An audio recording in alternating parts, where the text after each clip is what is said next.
Hey, okay, so we're here putting this this customised Les Paul copy off to one side for a minute. Maybe somewhere out of the way that's not going to get trodden on. And we've got an acoustic guitar to work on. I've got a bit of grime on the bench here. Sorry, I did hoover earlier on, but I went and did something else. I was all cleaned up, ready to go. So there's a bit of grime on the guitar too. No, but I like to make sure all the bits are off in case.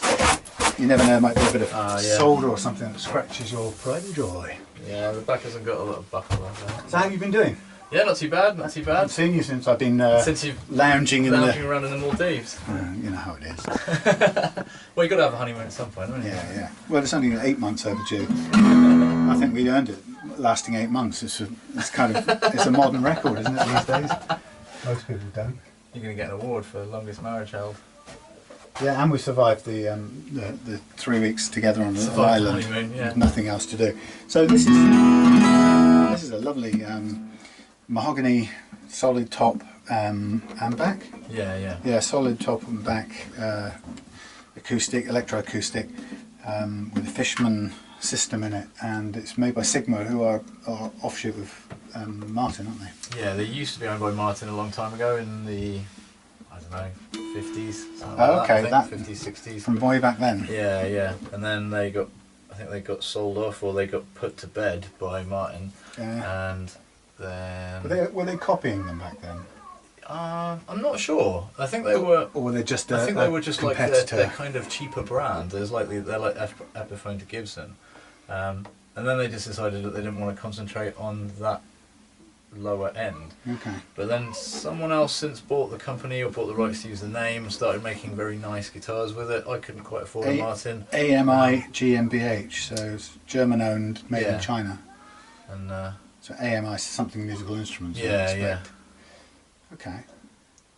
But I read loads of really good reviews on it. Yeah. Decided that for what I paid for it, a solid top and black mahogany guitar in a 000 size, that's about a third of the cost of the Martin equivalent. Would probably sound good enough for my ears and my bank balance. It's a lovely warm sound.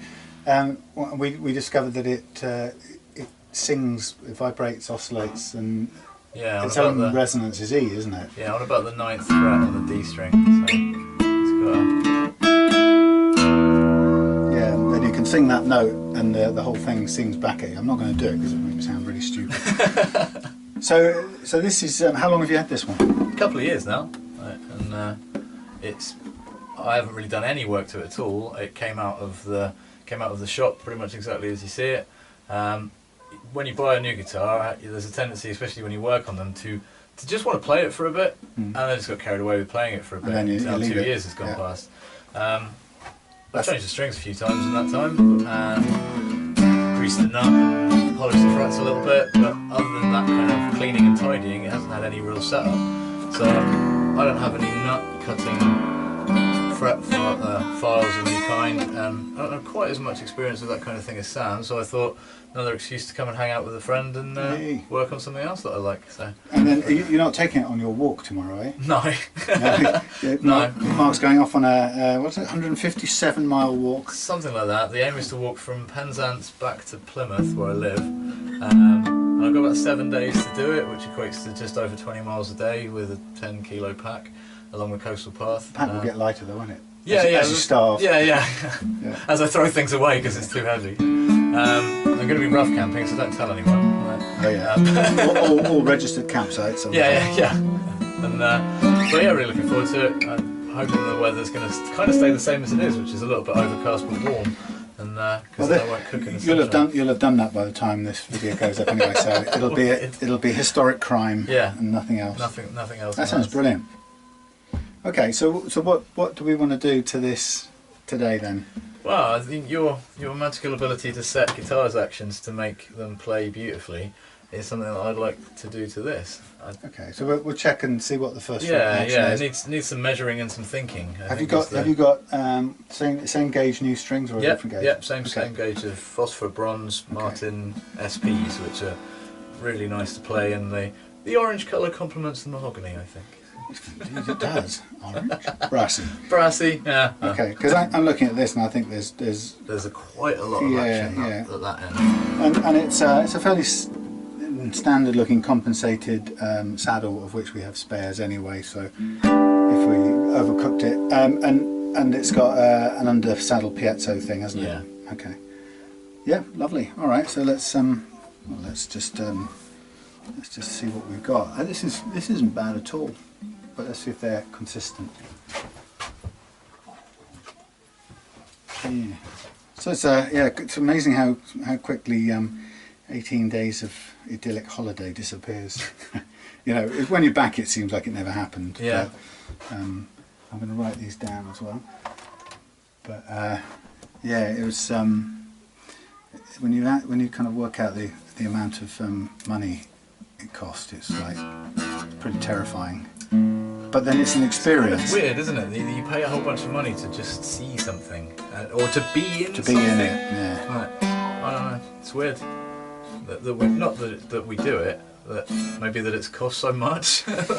Yeah, I mean, if you stop and think about it, it doesn't add up. And yet, I would go again. Yeah. You know, and we feel like we need to. There's something physical about being underwater with so much marine life and being part of it. It's spiritual was a bit of a sort of overused soggy way to call it, but yeah, to kind of transform something that makes you feel something. Yeah. I think that's the important thing, isn't it? Yeah, it feels more special than just going for a ride on a speedboat or climbing a mountain. Well, I mean, I'm only thinking about it in terms of like the way that you must be just hanging over the top of this massive space. It's like going skydiving, but staying there, just staying in one place. Yeah. And, it is, without the fear of falling, because water's pretty buoyant. Yeah, I mean it's really buoyant actually. Yeah. I mean exceedingly buoyant because it's really salty. I didn't realise how salty it is, but you're on you've got this lagoon. The island's over there, and you've got this lagoon that's it goes from 0 feet to about 4 feet maximum. Yeah. And then you come over the top of the coral garden, lots of little coral heads, and then you go over the edge of the reef, and it goes off into the dark, and you just about see the bottom sort of there, but then the bottom doesn't become the bottom because it just keeps going, and it gives me shivers. It does, about but that's what's so great about it. It's this really dark, strange place off here, and there's this friendly stuff off here. And when you first go in, you kind of stay near the top, and you kind of you're with the reef creatures. And then when you get a bit more confident, you're out there 20, 30 feet off, looking back at the nice friendly reef. Go on. Yeah. What's behind me? Behind me? Sea. Nothing but sea. And then we took a boat to go, and one of the expeditions was to go and snorkel somewhere else. So they took us into the middle of the sea, kind of thing, to a lagoon or a coral reef or whatever with no land on it. So it just comes up near the surface. Wow. But it's still the same kind of structure, It just shelf. goes down and far away. So, but to get there, they park off that, and they just chuck you out into this. Swim that way. Into the deep sea with no bottom, and that's a bit weird. I mean, loads of people do it all the time. Yeah. Surfers don't care about it, but for landlubbers to jump off a boat and just go, right, there is nothing underneath me that I can see, but I'm heading over there, I think. And then eventually this reef wall comes out of the gloom at you, and then you're on familiar turf. Yeah. Kind of pretend there's some land nearby. Yeah, and one of the days I went out on my own out to the reef, and we'd seen a couple of little sharks, and they're not huge, they're black tip reef sharks, but I saw one coming towards me. As it got bigger and bigger, I could see its head getting bigger, and it was coming straight towards me. And they don't mind humans. And I guess its nose must have been about that big, so it's about 4 or 5 feet maximum. But I just watched it getting bigger and bigger, and I'm thinking, it's just me and a shark on the reef, and it just flinched and went sideways. Yeah, were you? Yeah, and we just eyeballed each other as we went past, and I kind of went past thinking, okay. Both of you are thinking at the same time, is this a threat? Yeah, is he going to hurt me, that human? Okay, so you're just looking at these. The action on these first fret is actually just quickly whizzing through. I'd say on the D it's about 0.5, and the rest it's between 0.3, 0.4 and 0.5. So the only thing I would do with that is I would just bring them all down to the same one, really. Yeah. So you think that the nut slots are pretty even? They're not too bad, but I would probably go, since the lowest one is 0.3, I would go down to 0.3 on all of them. Yeah, yeah. And then so they're the same, and at the same time, then that gives you a chance to just widen out these slots if they're because you put a heavier gauge. I've got a feeling that if I remember rightly, I probably have put 54s instead of 52s, but I don't really know what strings it came with, so I just bought 54s. Well, the nut will always accommodate bigger than because the last thing they'll do is they won't sell a guitar with a nut that's constrained to a single gauge. It doesn't ping or anything, and I stretch my strings out really well and looks absolutely fine. But it doesn't ping or anything like that when it's being tuned. Okay, so the other thing to do here is to take down the saddle at this end, and that's a simple enough thing to take it down by whatever. We'll measure this now. So we want to make the neck straight. Yeah, I don't know if there's any relief in it. I'll check the relief as well. You want some relief in it, right? Yeah, a little bit. Because that's the principle. But I didn't know. Again, I don't think I've set it up at all in any way. I don't remember. I think the Allen key slot is in the sound. It's in the body. Yeah. And, okay, so just looking at the relief on this by capoing on the first fret, and then having a look at the gap under. This is a 20. I don't know how many frets. 13, 14, 15, 16, 17, 18, 19, 20.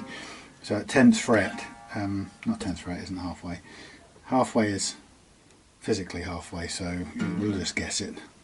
9th, 8th, 6th, isn't it? 5th, 6th, about 6th actually. Given that it's funny enough, it doesn't quite work. No, that's 6th. 7th, 8th, Oh yeah, 9th. sorry, yeah, I'm thinking It's that's a 5. weird scale length. Okay, so 8, right? Yeah, it's got the helpful 2 dots there just to confuse you. Yeah, for 7. Yeah. All right, And then none on the third. Just. Yeah, who did that? Me? Yeah. Anyway, all right, so we're around about there. I was going to make a joke, but that'd be mean. Anyway, so there we have a small amount, and actually just eyeballing this, I'd say that's about 0.2 of a millimetre, possibly even more, but we can always test it if we want to learn what that gap is visually. So we can get it under there.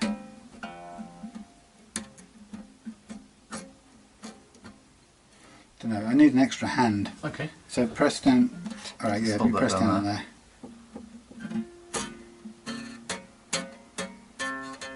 Yeah, and a bit of space. So it's about just over 0.2. Alright, so that's perfectly enough. Yeah, Don't want any more than that. Yeah. I mean, you might say on an acoustic if you hit it really hard, it's just that it's the skipping rope principle, isn't it? Yeah. There's more movement in the middle, and if you're going to really bash it hard, you might want more space. Part of the joy of the kind of stuff I play, part of the reason that I wanted the mahogany look was that I like playing like weird, slappy, noisy, bluesy kind of stuff. So if when you hit it real hard, you get a bit of sound off of the fretboard too, that's not too bad. Okay. Right. Well, it's one of those things. If you want it completely flat, you can get it completely flat. Flatten the neck out, and it will play. All that happens is that you lower this down both ends, and you'll get more hitting of the frets. Simple as that. And you might get more choking if there's uneven frets. But what I also like doing is bends. So I want it to bend cleanly, and well, that will have to do with your even frets as well, but also your action.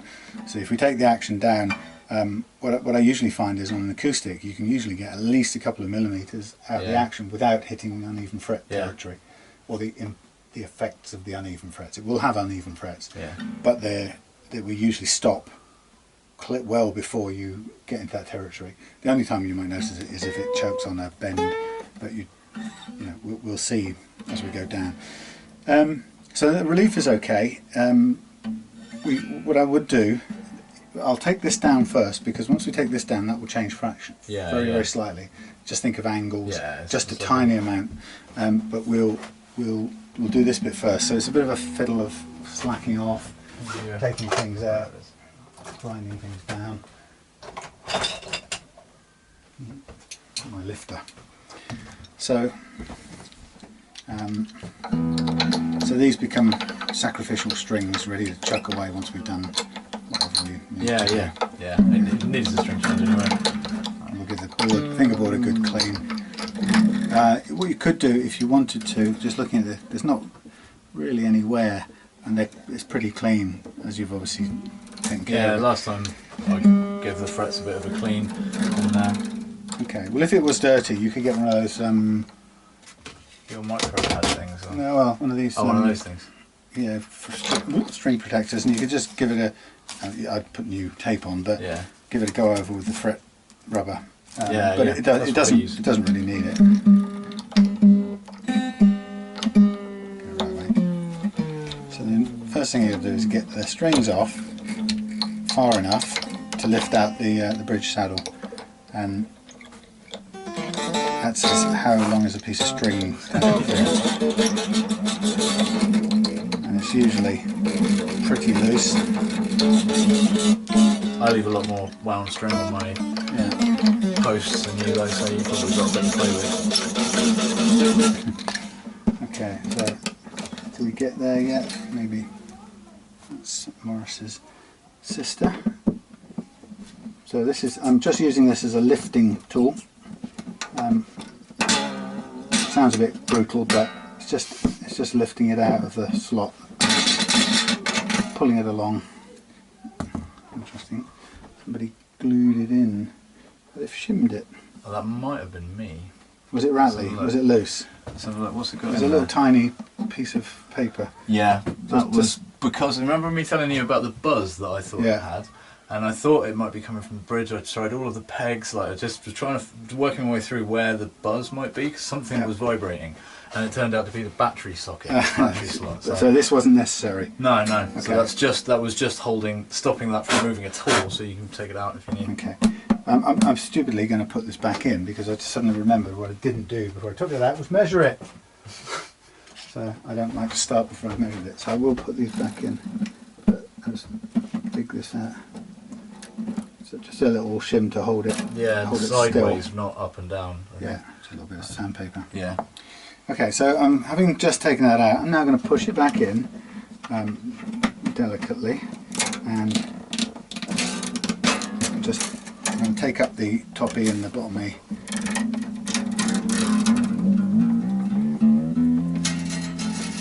And just measure the actions on both sides. Actually, I technically should put it all the way under pressure if I was really going to get it right.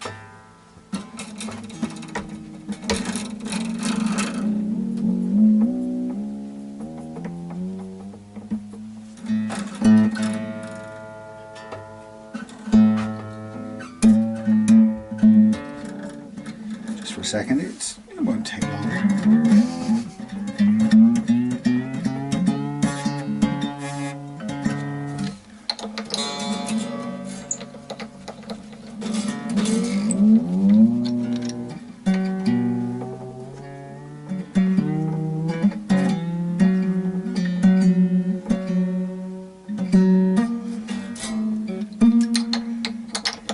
Sorry about that, it was a wrong way round of doing things.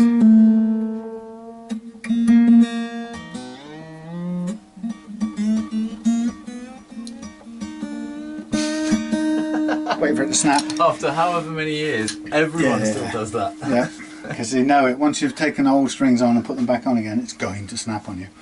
Okay, so just looking at the action down here on the last fret as I like to measure it, we are looking at easily 3.5 at the top E, low E, sorry. 3.5 mils. So enough space to get a double decker bus in. Yeah. And I would say 2.5 on the low. Just a single decker bus there. Yeah. 2.5. So it's quite a big rise and fall between the two. People seem to like it that way. I'll preserve that. I often do it the same on either side. Certainly on electric guitar, I often don't make a distinction between the two. Yeah. Sometimes I spread it a little bit between the two, but it's never as much as a whole millimetre, which is funny. But who knows? There's no right or wrong way.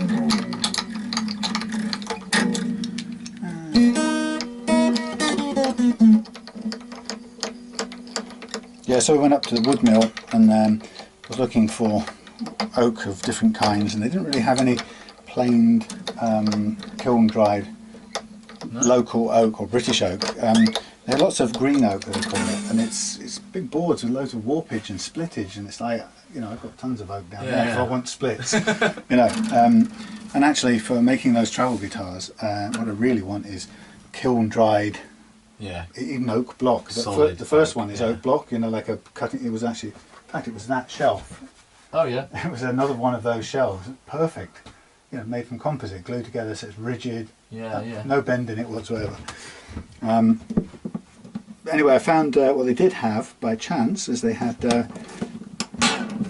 American red oak in kiln dried, really flat slab. So I got a long 2.6 metre piece, which I'm going to have one side planed, cut it in half, flip it over, glue it, and that's going to be my blank for 3 travel guitars. 3 new guitars. Yeah, and I think the total, including planing, which is quite expensive to get them to do it, but the total, including planing for wood for 3 of those guitars, was something like 81 quid all in. It isn't bad when you split it up and, you know, spread the cost out.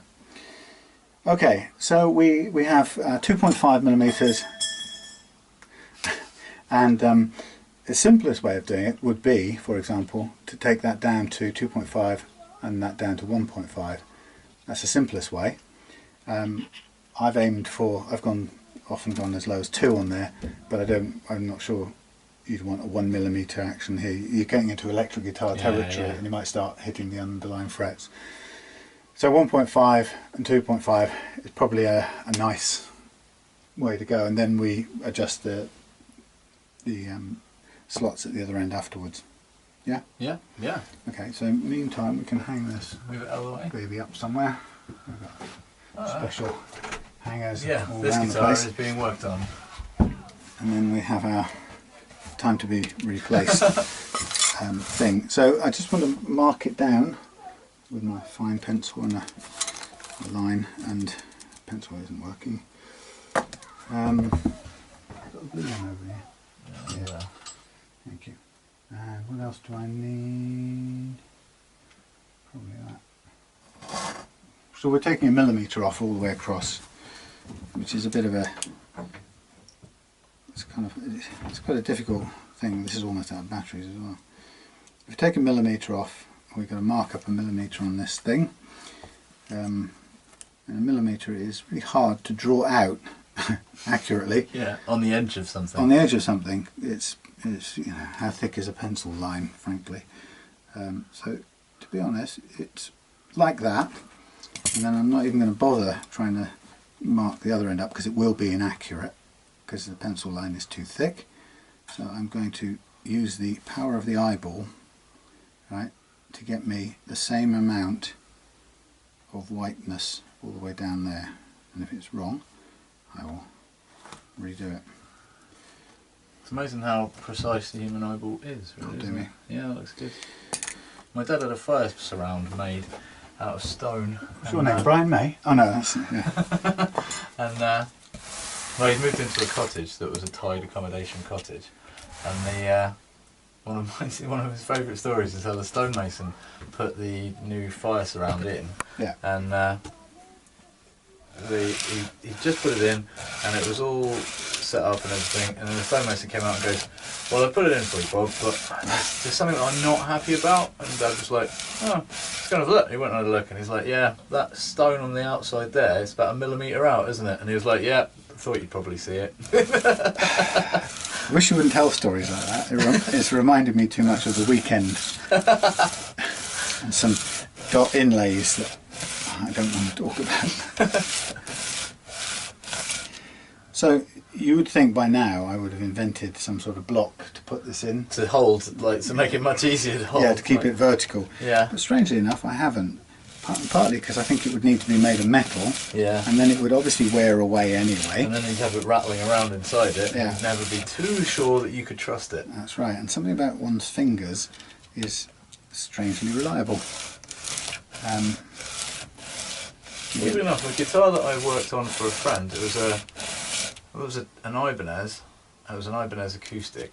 It was one of their special spalted maple top things. Oh yeah. It was really nice. I got that as a present to myself when I finished paying off a credit card, I think. I was like, I'm completely debt free. I'm going to buy a new guitar. On a tick. No, I paid cash. I was quite good pleased. man, good man. And then took it home, played it for a little bit, realised the action was really high, and did exactly this job to it. And then just discovered that as much as I loved looking at the guitar, and it played really beautifully, it just didn't have a sound that I loved. And I've since sold it to a friend of mine who loves it completely. And I think it's really interesting with the way musical instruments do that. That it's a perfectly good instrument, looks beautiful, sounds great, just didn't have the sound that my ear was listening for. Yeah. And I bought it with my eyes rather than with my ears. Yes, there's a moral. Something in that. Moral in pick up there. guitars. I played it in the shop and it sounded like a guitar. But the more I played it at home, the more it just didn't sing to me. And this thing, I love it. It's just like smaller, less deep. I don't know. The other one seems to be quite quiet, which is weird for a fairly full-bodied size dreadnought guitar. Yeah, I remember when I got my second ever guitar, I suppose. The first one was the awful Satellite 65T Stratocaster flavoured toy guitar that a lot of people bought or had bought for them when they were kids. And the second one I got was an Echo Ranger 6-string. Have you seen those old Echo EKO? I think so. Italian made. They have great flamed wood backs, and they've got they're chunky as hell. I mean, really thick, and the pick guard is about 2.5 millimeters thick in this sort of bat wing shaped thing. Really distinctive. But they were superbly made guitars. But because of this monstrous construction, this incredibly indestructible construction, they were really quite dead acoustically. They just didn't have the sparkle that most modern guitars have. And I remember, having that and being really proud of it and loving it, and then hearing everyone else's acoustics and hearing this kind of high range, dynamic range of sounds, thinking, mine just sounds like by comparison, But you could hammer in like tent pegs. Yeah, you could, and you could float down a river on it. But it just didn't have that sort of that high pitched, crystal clear sound. And eventually, the second acoustic I ever bought was a sort of a Fender bog standard thing. But I remember from that music store in Newport down the end. Oh yeah. Yeah, and it just it's completely different by comparison. But I didn't have the choice in those days as a school kid. I didn't have the choice of getting rid of it. I didn't know enough. I just lived with it. I did that with my first acoustic for a very long time, and that thing buzzed and clanged, and it was horrible to play. And I thought I was just a really terrible guitar player. Turns out I'm not such a terrible guitar player after all. Sometimes it actually is the tool. Right? Yeah, that's why I blame the tool for getting the dot markers in the wrong place. I blame the tool behind the tools. Right, so we're nearly down on the safe side of the 1mm chop off. I was telling Amy about the guitar shop in Newport actually the other day, because that was the first place I stopped when I moved to Newport when I started uni there. I was waiting for mates to wake up I was going to stay on their floor for a bit, and so obviously what's the thing you do? You go and hang out at the guitar shop for an hour, because you can hang out in guitar shops quite easily. And I got chatting to the guy working in there, and he was a bass player that had just finished, they'd just broken up their previous band called Dub War. Oh, Dub War, they were at Newport back, weren't they? Yeah. And then they formed a band called Skindred, which are pretty famous. And so that was the bass player Dan, who was really nice, really gentle, soft-spoken guy playing for this really loud, bouncy metal kind of band. And it was he played bass. I don't know if he still does, probably. And it was really good. It was really nice. He was a really nice guy. And I went back a few months later with some of my student loan and bought my acoustic guitar, a Yamaha, and that was the one that was clangy and clunky. So the same place I bought mine, yeah. Yeah. Because I remember back then. I think I was getting divorced at the time. I don't know if you remember, but and it sounds like bizarre, but suddenly when you're single again, you suddenly have spare cash. It's a shame to say, but so I ended up going, well, why can't I have a new guitar?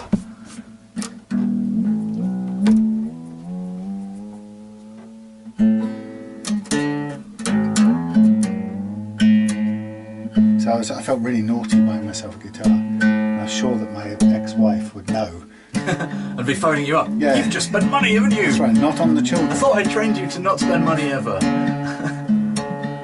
That's not a vegetable. That's not a solicitor. That's where all that money went. Well, yeah. They're the only people that benefit from divorce, aren't they? It's in their best interest to keep it going as long as possible and make everyone as angry at each other as possible. It's an amazing conflict of interest, really. Yeah. I get paid the longer this takes. Yeah, and it's my job to make it last, it take a really short time. The more destructive and acrimonious this is, the more I make. Yeah. But no, I really want to get it over and done with quickly. As quickly as possible. I'm definitely working in your best interest. I don't believe you. Strangely. Yeah. No.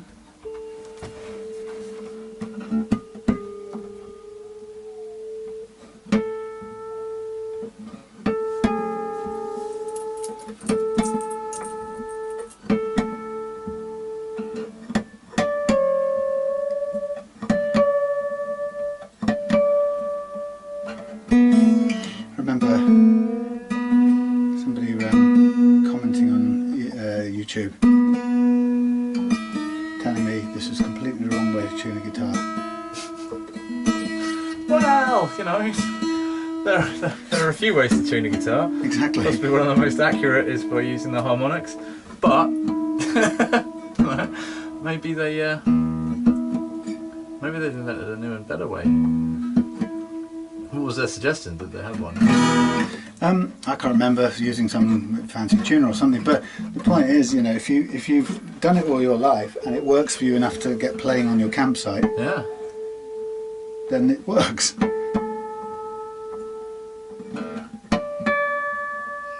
And it's not even that it just works on a campsite. The wavering of note that tells you that it's spinning at the right frequency is the best way to tell whether it's in tune or not. So out of tune. Have a feel for starters. Cool. I'm gonna have a pick because this is I've where lost all of my fingernails. You'll know the difference.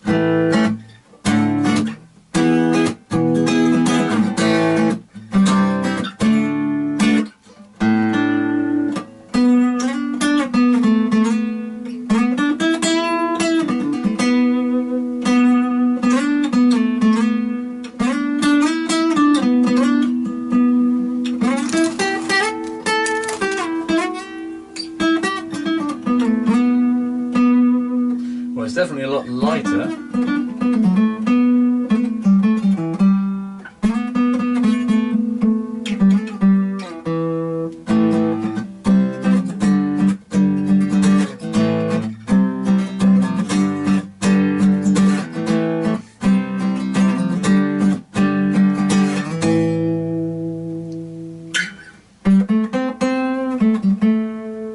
Yeah, that feels really nice.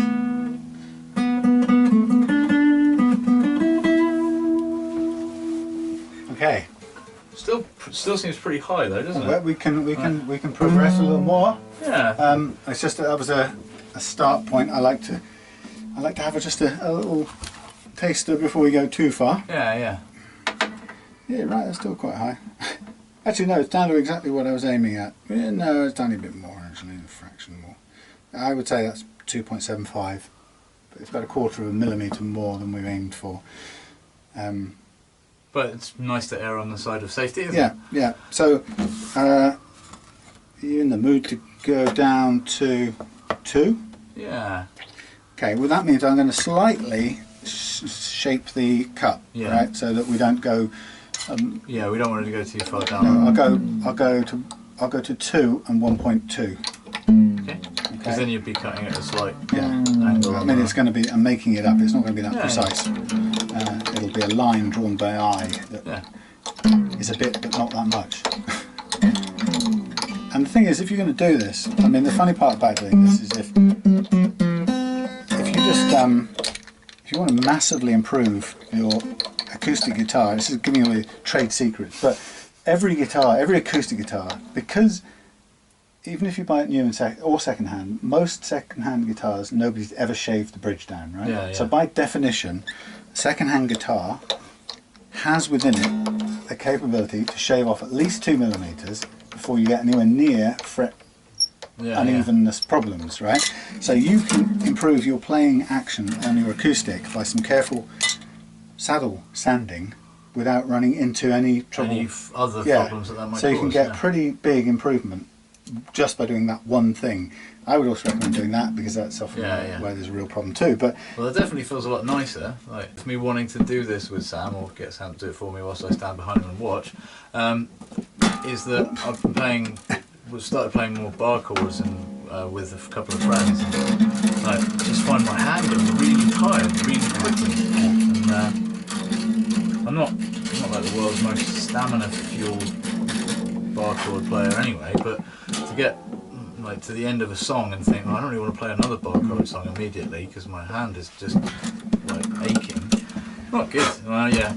So partly that's the human problem, but partly that's also like making sure the tool is working as well as it can be. It's incredible how much the amounts of the tiny measurement differences at the nut and or the other end, but particularly at the nut actually, the amount of tiredness, how quickly that tires you for a third of a millimetre is incredible. It really will wear you out. Just getting, just playing with that difference, and I'm always amazed at how much those tiny measurements or tiny amounts, how much of a difference it makes.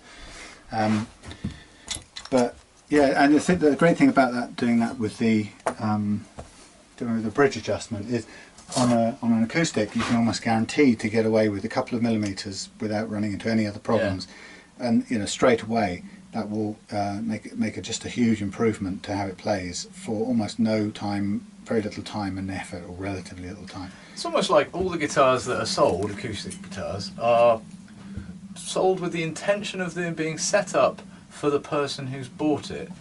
So the idea would be that if you're going to buy a brand new guitar, you can't just really walk out of the shop with it. You pay for your guitar, and then you tell the luthier that's in the shop, I would really like my guitar to play like this, and then they set it up and you come and pick it up a week later. That would be the ideal. That would be good. And it just seems to be the thing that doesn't happen very much. Or maybe the manufacturers suggest it happens, and then people are just in a hurry when they buy a new guitar and they're like, I want to get it home and play it. I think, but just imagine that interaction, right? Every time you're trying to get this stuff out the door. Your job is to sell it, not to keep it there. Yeah, and then somebody goes, well, okay, can you put in an hour or two or an hour getting this exactly right for me? And it's I guess that they will do it if you ask them to, but it'll cost. Yeah. But it seems like it's kind of like I've never bought a new car, probably never will, but I've heard stories about the fact that you can choose what options you want and what packages you'd like to have installed in the car, and it costs you a little bit more or a little bit less depending upon whether you have alloy wheels or you have heated seats or cup holders or you have the blue package. Bloody luxury. Yeah, whatever those things are. I guess it's kind of similar to being able to pick your options. I'd like it to play a little lower, or I'd like it to... Interesting, I had again a discussion or somebody comment online where somebody said, I was always quite pragmatic about this, saying that it's clearly for me it's clearly a margins thing, right?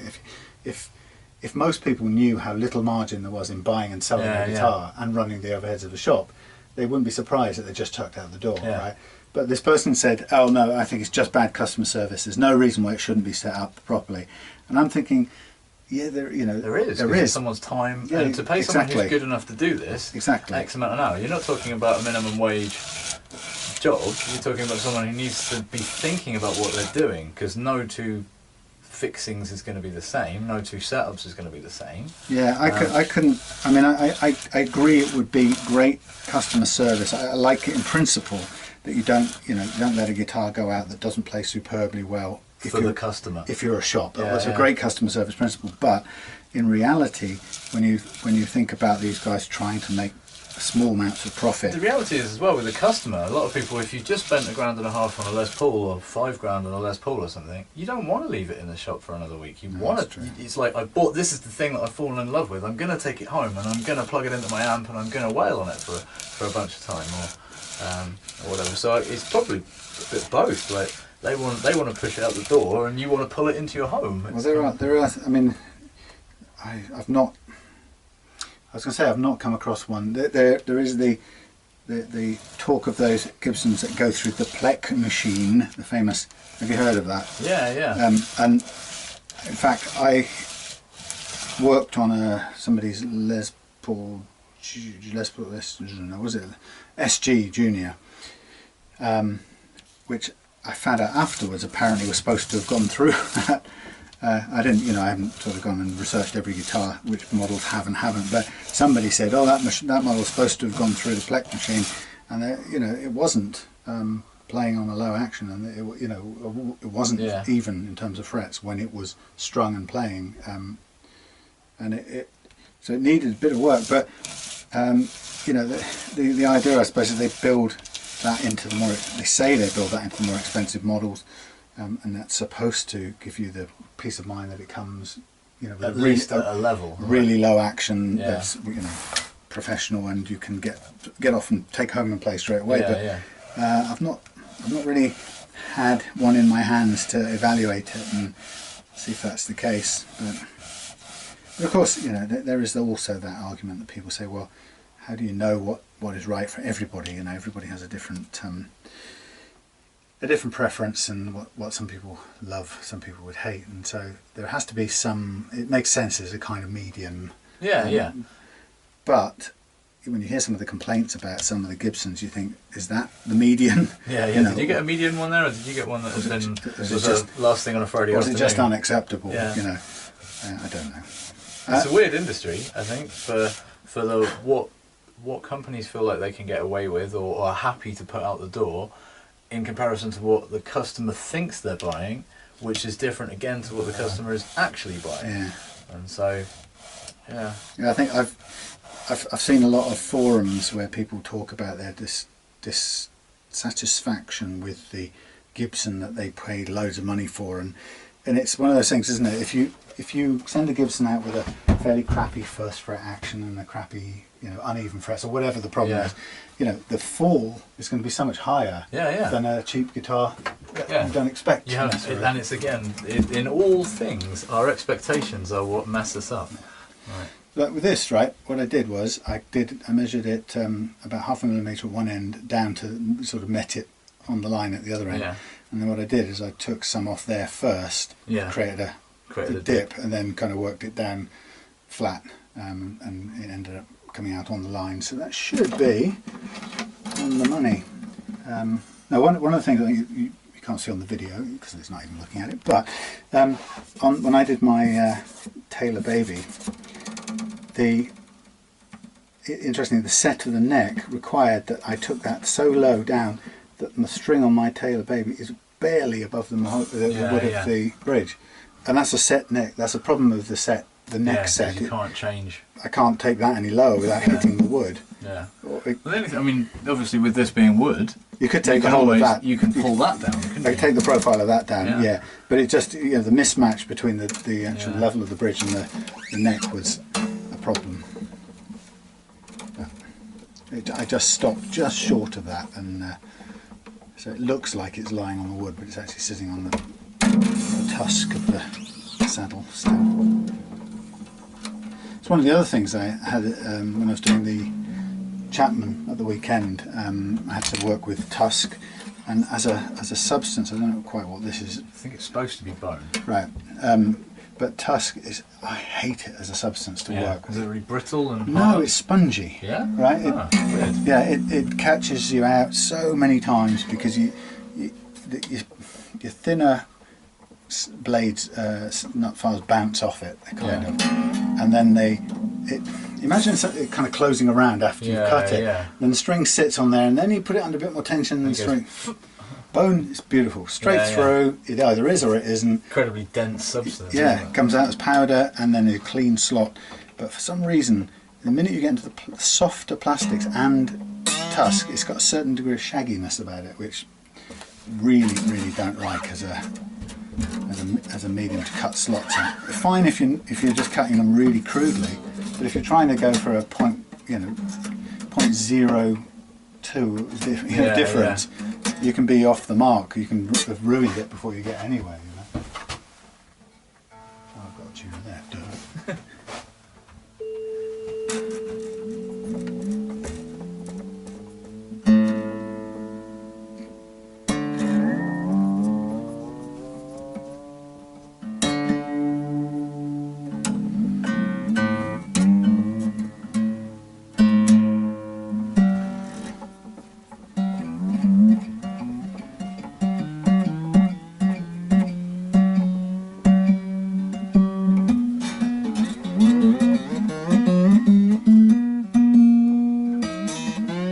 Good old strings. At some point, someone will make a master cut of all your videos of all the tunings.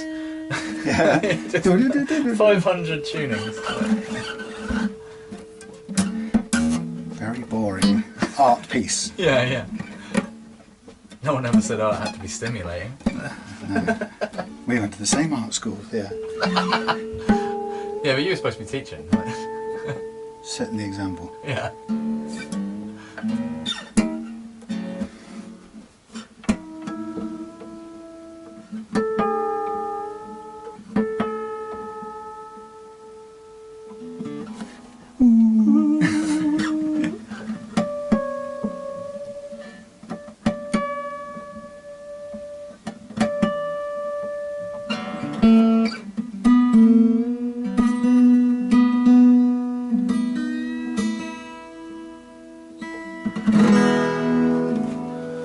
Looks nice.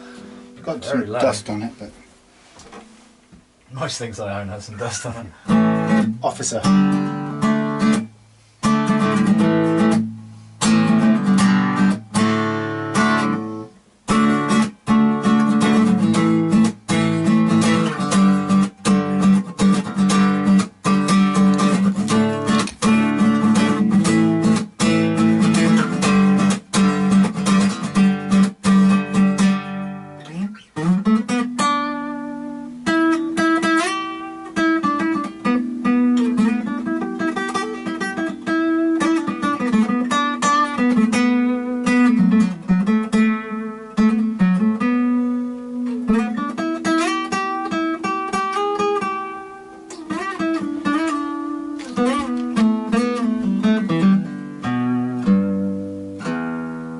That seems really nice.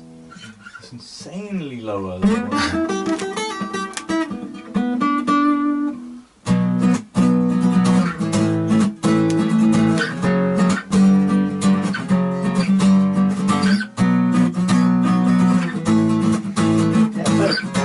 Pound for pound, if you have just a replacement nut standing by, saddle standing by, okay, which might cost you a £5 or something like that, okay, compensated saddle, simple plastic one even standing by, you'd have to go some distance to screw that up completely, and if you did, you just put another one in and try to start again. Yeah, £5. You've learned how to do it for £5, and you've improved the guitar by how much percent? So much easier to play than it was. Like I'm exerting so much less pressure to push the Now same let's tweak strings this down. bit now and make that as gentle and easy as it can be without going too far, and then we're done. Nice. So have you got your strings? They're in the case. I'll go and get I'll them. get the new strings and I'll match up a set of files. Yeah.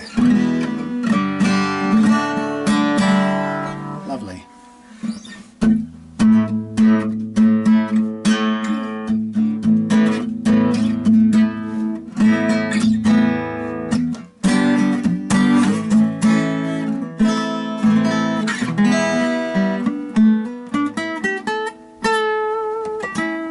Heavier than I would normally use.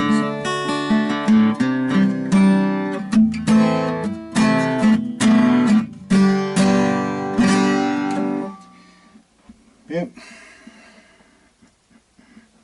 This is interesting. It's compensated at two ends, the B and the E.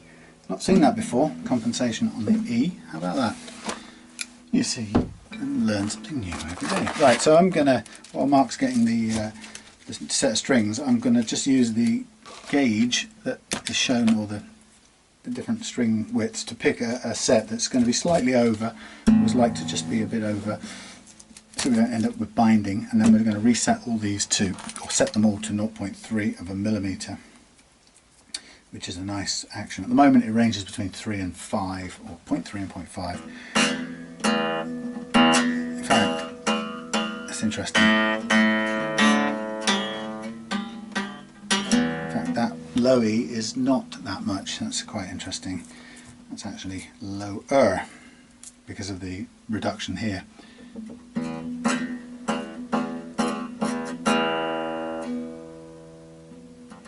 That's about 0.25. That's really low. So there's a question here now: do we shim that, or do we go everything at 0.25, which is quite low for an acoustic guitar?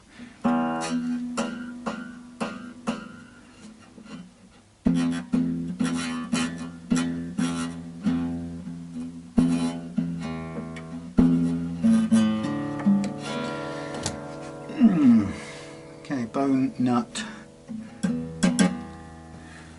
Let's feel how it plays. Well, it's probably about 0.25 on the vertical plane.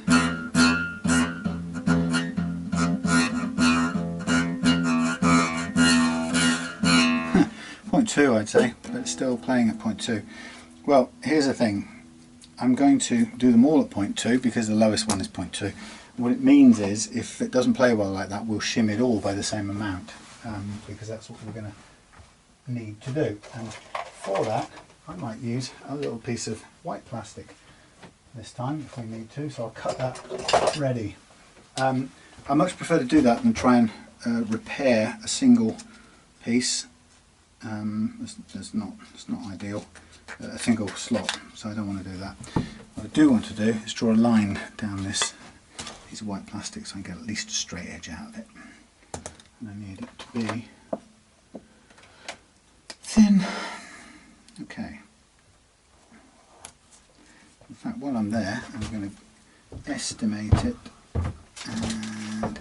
And what I've noticed is, because of the scale of the reduction in height, which is sometimes what will happen, is that actually it turns out that the first fret action on here is 0.2 on the low E, right, which is quite low. It's playable, it's playing fine, yeah, as you heard. So what I'm going to do, here's the alternatives. You either build that one up to something that we make all the rest to. Yeah, so we say, all right, we want 0.3, but we'll build up the 0.2 with some super glue and goo. Or we radius the fret. No, or we take them all to 0.2, try it. Yeah. If it's fine, leave it. If it's not, we'll shim it by a tiny fraction. Okay. Which means we lift everything up together instead of just trying to repair one. Yeah, yeah. Because I don't really want to use the super glue in the slot malarkey. Nah. But so that's the interesting bit. That's the result of lowering the action. You do, obviously, there's the angle. Yeah, yeah. We went quite a lot lower. We probably went a lot lower than someone would if they were just doing it for the first time. Exactly. Okay, so what's the gauge then on? Can you get them in order for me? Yeah, because Martin are helpful when they put theirs. Okay, what's number one? That is the 12. Okay, so I always go over, right, by a fair amount. So I'm going to go 16 for my first one. Okay. All right. So then the next is 16. So I'm going to go. I don't have an 18 or anything. Okay, right, let's go 13, 17. That's a bit tight for my liking, but we may have to do some work with sandpaper. Right, so next one. 25. 25, I have to go nearest I'm going to get is 28. Yep. And then 32. Which means a 36 in real money. Yep. And 42. Which means a 46 or 48, 46. And then 54. Which I don't have, so I'm going to go 48 plus a little bit of special. No, special. What do they call it? Pipe cleaner, welding nozzle cleaner. Oh right, yeah. Backup. So I don't have a set for acoustics, funnily enough, but I always go over because I much prefer to have a bit of wiggle room than from experience. Put it this way: from experience, when I work to exactly the gauge as set, which people will happily sell you a set if you, you know, for a 9, it says this set is for 9s. You use them and you'll be bound up every time. Yeah. Doing them exact for some reason just isn't right. You've got friction, right? So go up. Yeah, a little tiny amount, because you're talking such a tiny amount of a tiny amount that being a 17 and a 16, go for a couple of hundred thousandths of an inch. Like. Okay, so I'm going for a 0.2. There's probably a bunch of graphite in there, which is why the slot looks filthy. Yeah, but that's okay. But look at this point. You're pretty much on 0.2. I think that's as good as near as, damn it. I'm not going to adjust that.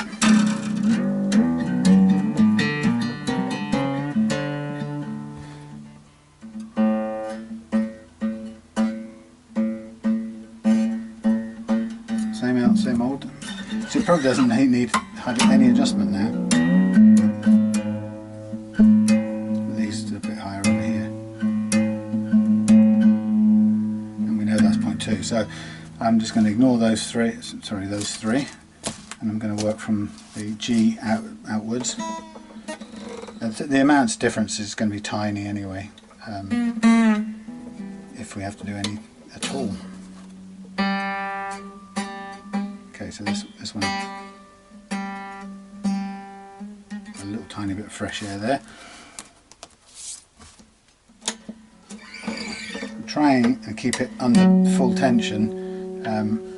And the reason being simply that it sits down inside the slot better at its full tension. That way you'll know that it's at the bottom as opposed to caught by the shaggy sides. So I mean the amount here is absolutely minuscule, as you can see visually. Yeah, it's just like polishing almost. Yeah, it's anally retentive, but it contributes to the effortless feel of playing it. You know, that feel, the difference in feeling that you notice there, it's made up by very small amounts, you know. Yeah, I mean, guitars are instruments of fine tolerances, aren't they? Yeah. Like, even perfection is set to within a tolerance limit. Yeah, it's absolutely tiny amounts. Oh, I created a little thing the other day that I was an idiot not to have used before, which I've now gone and immediately lost.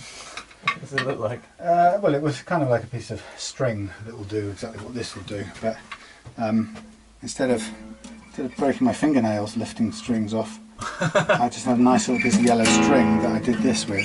Oh yeah, you just lift them up. Lift them out of the way. That's a bit ungainly, to be fair, but the little bit of yellow string was perfect. But it is much. What, this thing here? No. It was that's joined at both ends. It was just a little bit of soft string, but I've got tons of it around. But happen to have just lost it. Okay, that's good. Just on the mark.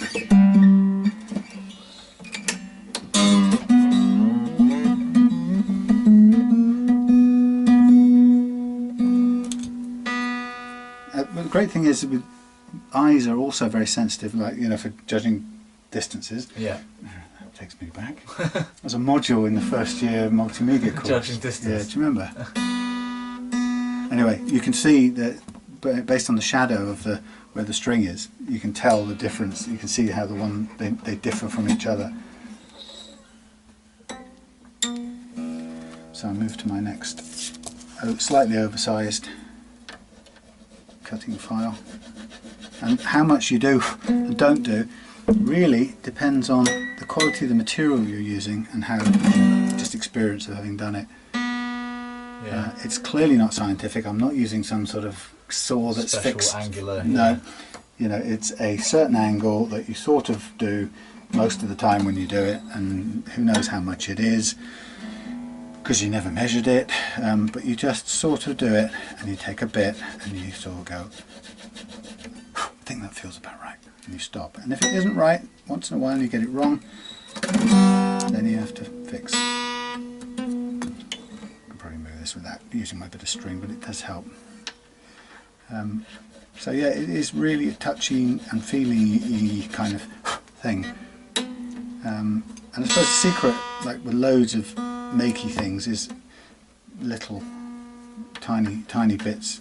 Yeah, you can always cut more, but Yeah. you can't very easily add more. As your dad used to tell you that. Yeah. You can always take some off, but Measure twice, cut once. Oh, shut up. That's what somebody told me about the weekend. Yes, I know I did, and then I went and screwed up by being stupid. Can I have the air blower can, please? Yeah. Yeah. So somebody said, "What's in that can?" Air. I paid money for air.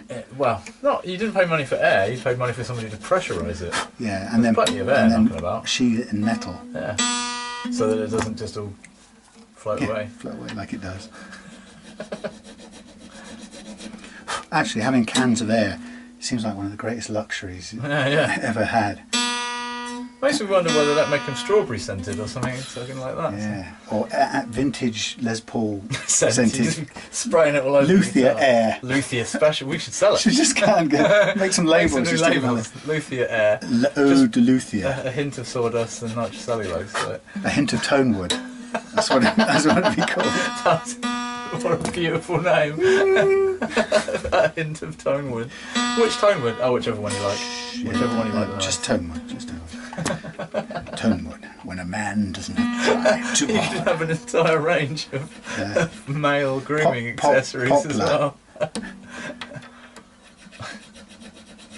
For the wannabe luthier in your life. Tonewood. For Yeah, men. get in the mood. Just spray it around. Tonewood for men. Tonewood for guitar men. Yeah. Tonewood by Lontheric. Why do they sell loads of other things to other people on the basis of the things that they do? Like insignias for people that do sports, and Old Spices for people that wear wigs, and Brute is for people that just don't care anymore. So they should have like. I think somebody who's watching this like might be insulted by that. Oh, I didn't mind. Somebody's been hurt by My that. aim was Somebody. never to insult, purely just to entertain. I do like the idea. Tonewood, my special. For men. Tonewood for men. For men. Yeah, I want the shower gel Yeah. and the shampoo. Yeah. The deodorant And the body spray, yeah, which isn't deodorant. It isn't deodorant, a different one. It just smells nice. I wanted to just spray it around me. That's right. Yeah, so that I can walk into a room and everyone knows that The I work on guitars. guitarists know that you're something special. Yeah. When you walk into a room, do all the guitar players' heads turn? Can you help me? So, if you're a scent maker out there in the world, Get in touch. get in touch. We'll happily market a scent made out of tonewood. Yeah, tonewood. That's great. Tonewood for men. That's just perfect. Sounds lovely. Of course, we know it's just fresh air. Just fresh air, yeah. That's been near a piece of wood. Yeah. You could do it with all sorts of pastimes, couldn't you? Hang on, Ones for that's mechanics. almost Just that's almost homeopathy. Yeah, isn't it? yeah, It's yeah. been near a piece of tonewood. But yeah, the one for mechanics would be good. Just like a hint of motor oil, right? The smell of exhaust. Well, you remember how you know how computer shops and hi-fi shops smell in the 80s and 90s. They still smell like that now. If you go into somewhere like Richer Sound. Can't afford it. But anyway, No. yeah. But I mean, yeah, that sort of lovely sort of smell. But yeah. New, expensive things.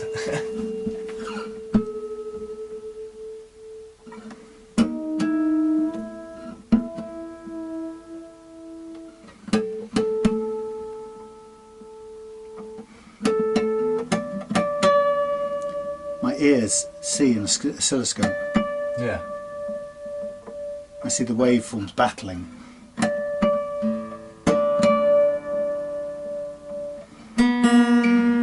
Remember, we've still got old strings. Yeah. Got the next good bit to go.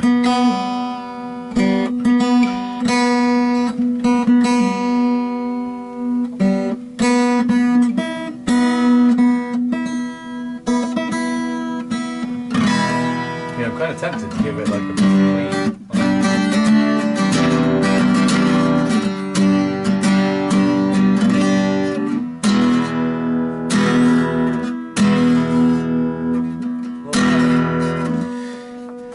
That E may be just a smidgen too low for my liking.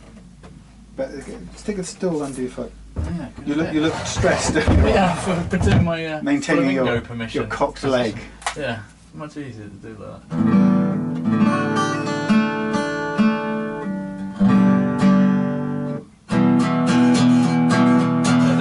on quite quickly, doesn't it? Got it,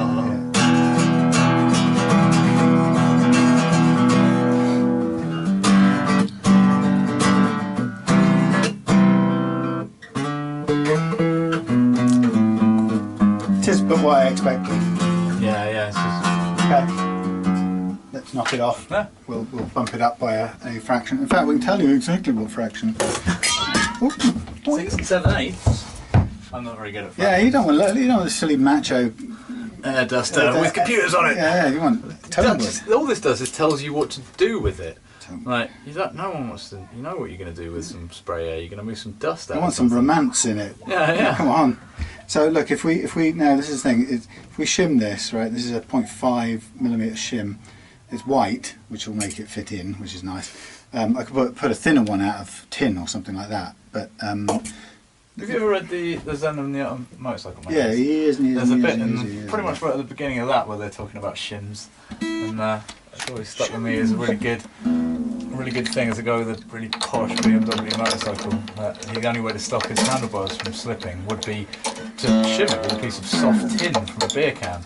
And so the narrator in the book says, like, I've got the perfect shim for you right here. And he's like, oh yeah, what's that? And they're drinking beers in his garage whilst working on the bikes. It's like, it's right here. And the guy gets mortally offended by the fact that he was going to fix his, $2,000, back in the 60s, $2,000 machine with a bit of tin off. Oh well, old string, it was going to happen, wasn't it? Oh well. But the lesson being that almost anything can be fixed with a shim. Yeah, shims are beautiful. Here's a little tool sent to me by a friend on YouTube. That's lovely. Is that just for knocking? It's for knocking nuts. It's a nut knocker. Actually, he sent me this one, but it's not quite heavy enough. I need a bit of a heavier hand. But it's to use beautiful. Chris. Thank you again, Chris. His little all-over nut knocker. There you go. It does the job, right? Twang. Well, yeah. 2 twangs. Off it comes. Right, so that, Chris Barker, thank you mate. That was it was his way of saying thank you for the videos I've made and stuff, so I really like that. Difficult sell on the packaging if you're going to make them for a living, calling something a nut knocker, including a hammer and something that looks like a chisel. I think that was my term. I think I probably had something more romantic, like, I don't know. It is beautiful though, looks really nicely put together. Odor nuts. No, that's back to me. Yeah, it's just as bad. It's a really nice thing that he did. I got it, and there's a little letter over there on the wall that he sent as well. I was very touched by that. It's such a nice thing to have people in the world who appreciate what you do in such a way that they'll write a letter to say thank you.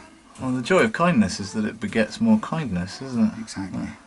I've been constantly giving people my parking ticket down at Tavistock's multi-storey car park, because they've changed it now so that you can actually park all day for £2. Yeah. So of course, all that means is people like me wait and hand out my ticket to someone else, and there's a whole industry in handing out tickets, and I kind of drive slowly down to hope that you can just pass it to someone else down the car park, and I'm disappointed if I can't find anyone to give it to. And I just really like that, and I wasn't able to give it away the other day, but because I wanted to, somebody came past and gave me theirs yesterday when I went in. So it was a really nice little I always like the idea of forward. Paying for the person behind you at the bridge, at the toll bridge. Yeah. That's always fun. Just see what the hell. Because you've got no idea what they're gonna, what the look on their faces or whatever. There's no recompense to you at all, as to, like, you're not trying to do it to get anything back in any way. It's just like, just take 150 for the guy behind too, like, because maybe they'll do it for someone else, and before you know it, something started. Okay, so just a quick thought. Right, when I shim this little baby here with this little piece of plastic, it's not as beautiful as it was before. You can always see the join unless you want to fill it in with some stuff. Yeah, you can see the join if you're really lucky. Yeah, but I mean, it's shimmed, and it's shimmed because we've taken the action down way beyond what the manufacturer originally intended, because that's what we set out to do. Yeah. So I'm going to glue this. We're creating our own level, aren't we? Yeah. Like, to the neck, to the way that the neck is set. So I'm going to glue this into place, and it's going to raise it up by 0.5, which is going to give us a height of 0.7. If we got 0.2 and it's a bit low, we're going to go to 0.7, which is way too high. So we're going to have to go back and level it down again, which will give us a bit of excess room. The alternative is, if we're feeling really confident, we could take a bit off here, right? And we could do it with what we could do. We know we've got relative levels here. We've done that bit, right? We could take we mark a spot, so we do the same spot every time. If we were to do a reference point, I'm going to move the non-working pencil out of harm's reach. I should like that. Let's take a reference point in the middle of this rough. It doesn't matter as long as it's the same. Right, okay, and I'll reset my thing and I'm going to go in on this reference point and we're going to say that is, put it in fairly, okay, we've got 8.5, right, so on board, 8.5. 8.5 width on the nut. We had 0.2. We added 0.55. It gives us 0.75. That is, I want to go for 0.35, so I want to take off 0.4. Makes sense. Shall we try it with miracle of science? Just lower the bottom end of that. Yeah, let's try it. Yeah, do a I like flat the idea of lowering 0.4, and let's see if it's possible. I'm do not it slightly less. And then once we've stuck it on, if we need dusting. to adjust it, we can adjust it with the nut slots. Yeah, I was wondering if we could get away with adjusting without adjusting the nut slots at all. That would be really cheeky, since we've already done it. But hey, let's see. So I'm already starting with the fine sanding stuff. I am not even going near the big aggressive stuff. So we've gone 8.5 now. Does it seem like bone to you as well? Yeah, I think it's definitely I bone. think it's bone. Yeah, I love bone. Okay, so that little dusting there was hardly anything. So let's take a bit off with a fierce jobby. And remember, we're just trying to remove 0.4, and we've also got to make sure it goes in a kind of right angle direction. And it's good to have one of these, and battery's almost out on this thing. 8.45, okay. What did I say we're taking it down to? It's got to be 8.1, isn't it? If I'm taking 0.4 off? Yeah. 0.4 off. It's all just numbers, mate. And just being careful to make sure it's square still, that it's not got off onto a sort of sideways tangent. 8.2. We said 8.1, didn't we?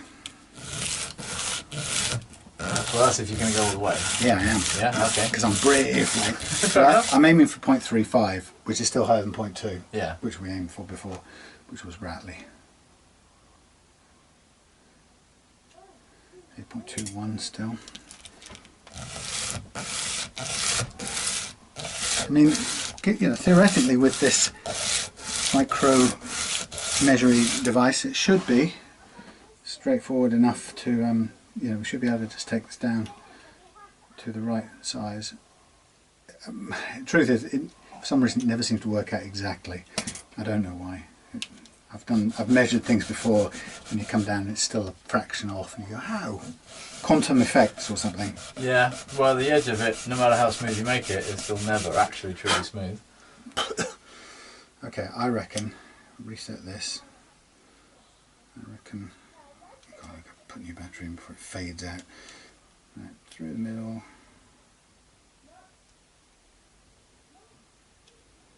8.10. That should give us, if all things are equal.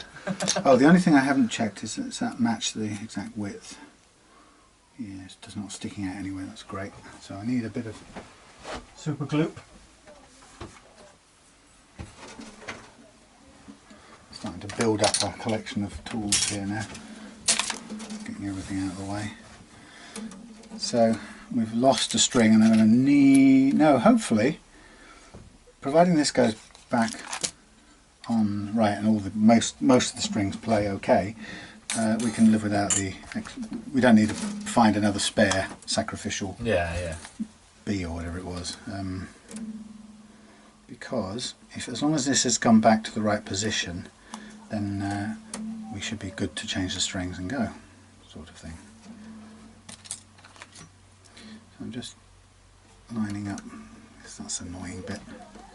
Strings, hold their ears.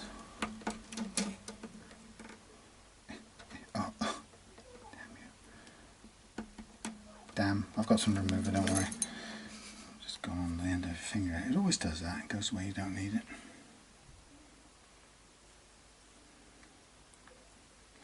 I won't put too much on anyway and just let it work. Ideally let the weight of the strings do the setting part.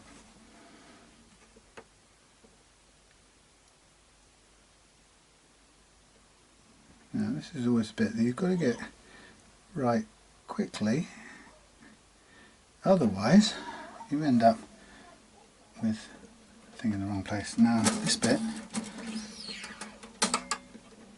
again has to be gentle or else it pulls the damn thing. That was the ease broke, wasn't it? Just going to lightly drop them in so that they don't pull the nut anywhere. Thank you. And then I'm going to tighten up on the inside too. Put them on a similar amount of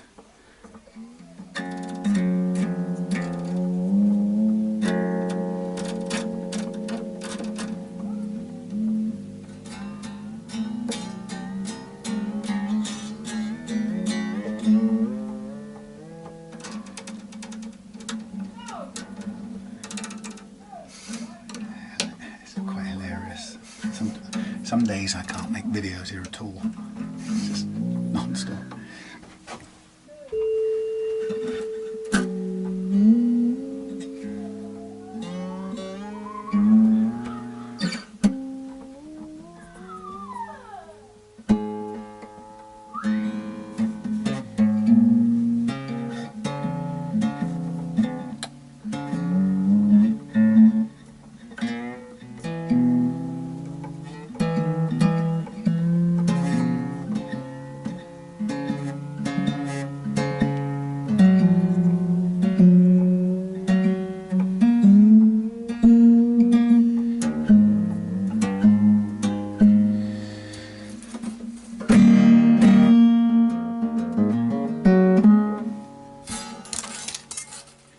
Now theory tells us that should be 0.35, right?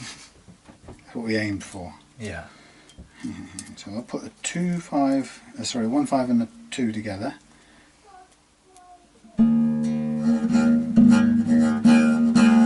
Spot on. Yeah. That is the 0.35. I think well, let's leave it at that, because that was the whole point of doing it without recutting it, because we got the relative levels, and that's that'll be lighter than it was. Well, actually higher on one of them, but in between the others. So yeah. That's a good compromise. Difference is we couldn't have made that one into 0.35 without filling it with goo. Good. Right. So happy. Let that set for a little bit. Should we take a little cup of tea break, and then we'll come back and clean up the fingerboard, change the strings, and Bob will be your uncle. Nice. Well, that's the actual where that comes from the other day. Bob's your uncle? Yeah, it was from a Prime Minister who promoted his nephew over a different candidate who was better for the job. I can't remember the name of the Prime Minister other than that he was called Robert. Nepotism. From a long time ago. A bunch of nepotistic, who you know. Yeah. Type stuff. That's where the phrase "Bob's your uncle" comes from. Bob's your uncle, so you've got the job. Yeah. Even though you're manifestly unqualified. Yeah, just because of who you know rather than what you know. That's pretty cool. It's great when you do find out the origins. Yeah. Bin, please. The origins of things like that. I would put it in the bin, but I don't know where your bin is. Bin is hanging on the wall there. Underneath, oh, yeah. Okay. Full of stuff. Other things. That was originally a gauge. Radius gauge. Radius, but I've got a metal one, so I'll use that for shimming. Yeah, so anyway, I ended up with at least 2, probably 3 sets of these things overall, which is not bad. I can sort of change and chop and change between these. So we don't lose an eye.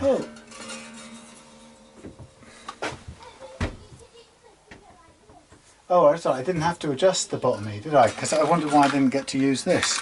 Yeah, because they were all They were right. We left them where they were. And then just shimmed the whole lot. Yeah. Okay, so that stuff out of the way. Let's get the old packet of strings ready. String changer. I think I stopped this, didn't I? No, I didn't. 1 hour and something. Yeah, stop. We're ready to crack on with the new strings. Oh yeah, you can do that. New strings and a bit of, what was the word? Oh yeah, cleaning the fingerboard. Anything. back when I put it before, that was quite a Yeah, I had this in the way. perch. That Why did I put it on? dangly bit of string. I love the fact that it comes with a clip. It's just like Yeah, built to put on things. my version is Velcro, as you know. Yeah, yeah. Well, I was chuffed because just going in the house there, I got not only did I get a load of little parcels containing all the components for the next. finishing the next oak caster, but I also got a phone call from the timber lady telling me my 2 pieces of, or my 1 piece of plain American red oak are ready. And she was trying to sell me on Sequoia giant redwood. Oh yeah. I bought this as a test piece. Ooh. Have a gander at that. Incredibly light.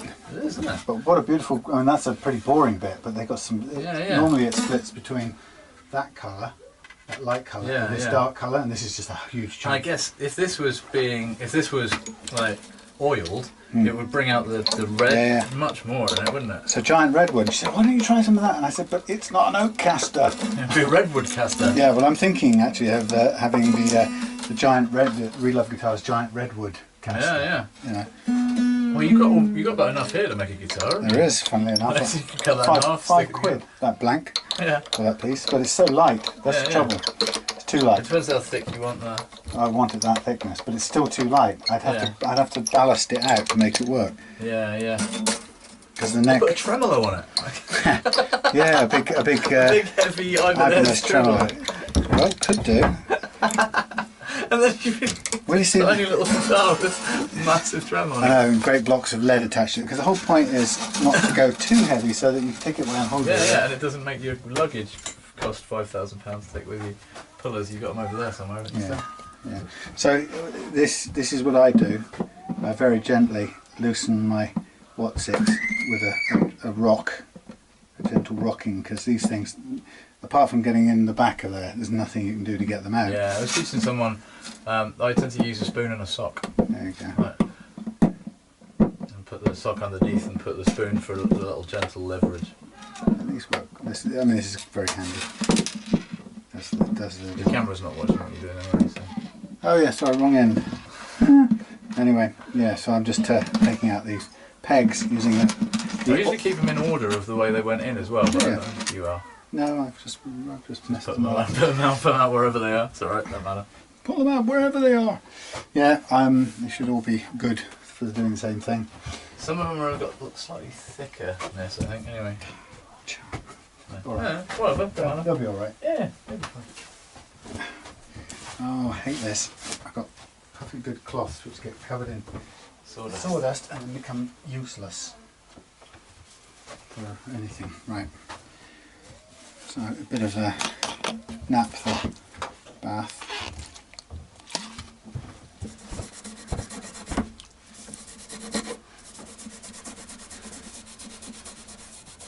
Yeah, there's a little bit of wear on the frets, but hardly any. Not so much that you'd want to do anything to it yet. Yeah, I mean all I've done is use the, those fret rubbers Yeah. that you get from the guitar place. I've used them to just rub over them to polish them up and then polish the frets with metal polish. Because they don't really need any working, I just thought I'd make them shiny. But it's nice to have shiny things. Especially on my bike, Obviously. Right, so the challenge for the Ibanez is to try and lower that first fret action, which is it's a locking nut, so it's quite high to begin with. Well, it's fixed normally. Yeah. On those guitars. You normally don't have any adjustment of the first fret action at all. And so, if you do want first fret action, you have to take the nut off and decide to go behind the scenes and take down the what do you call it? Let me get my bit of the wood. Get on the wood here. Sorry, I'm forever not finishing sentences. That's alright. My other half does that all the time. I've got to the point now where I just walk away when she's halfway through a sentence. It's like because I was like hanging on her word, like waiting. Yeah, no, and never finished. Not gonna. Okay, I'll just carry on doing what I'm doing. And now she gets halfway through, and when I give her to the count of 3, it's like 1, 2, 3. Right, cool. I can carry on with what I'm doing. if that thought finishes itself, I'm sure you'll come and finish it at me. So, and she's like, "Oh, you keep walking away from me. You keep not finishing your sentences. I don't know what you're going to say." Like, I could say, "And what's the rest of that sentence?" But then that would be kind of pushy, yeah. So she just laughed at me, and it works out quite fine. Right, bit of oil in the old neck.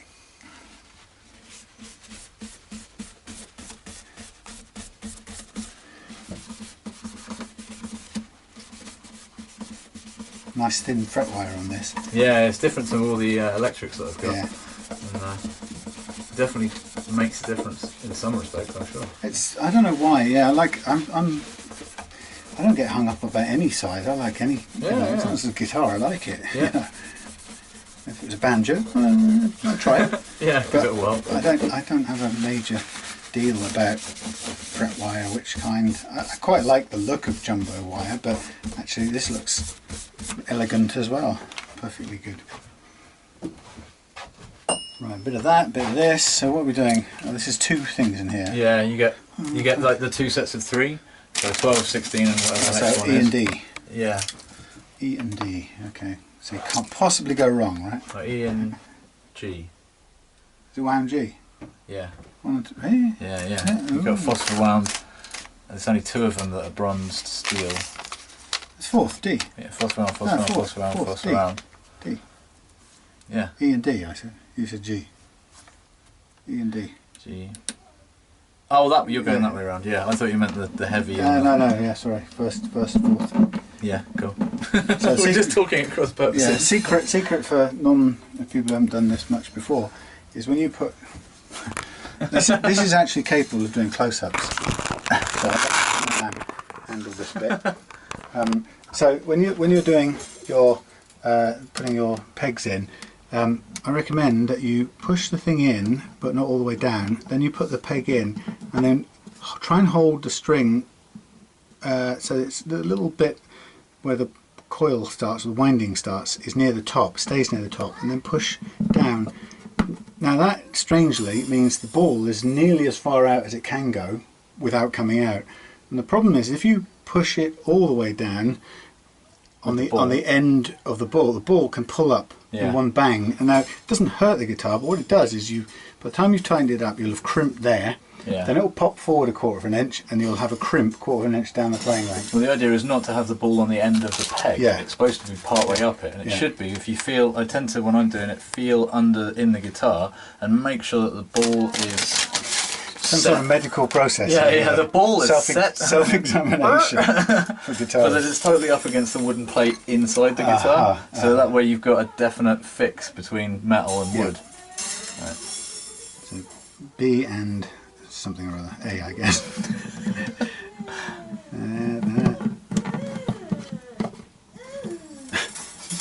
There we go. Now I'm going to take this as the A.